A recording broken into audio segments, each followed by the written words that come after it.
baada ya kumaliza mchezo uliopita tumeweza kurudi nyumbani, nimefanya mazoezi na bahati nyingine ikatokea tunacheza na mechi nyingine Dar es Salaam ugenini. Tumerudi, tumepata kama vipindi vitatu vya mazoezi. Tumejaribu kufanya masahisho ya makosa ambayo tuliyafanya katika mchezo uliopita, na hali ya vijana iko vizuri.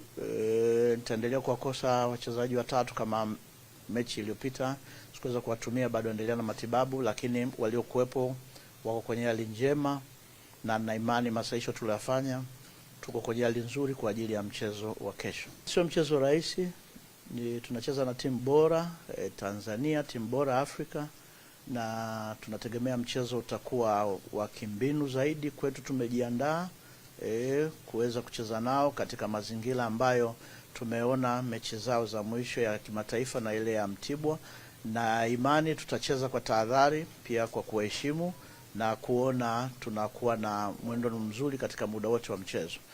Sisi kama wachezaji tumejiandaa kwa mchezo huu. Tunaamini pia mchezo utakuwa mgumu kwa sababu Simba ni timu kubwa na naamini wamejiandaa zaidi. Kwa hiyo ukizingatia tumepoteza mchezo uliopita kwa magoli mengi, kwa hiyo tumejiandaa zaidi kufanya vizuri mchezo ujao.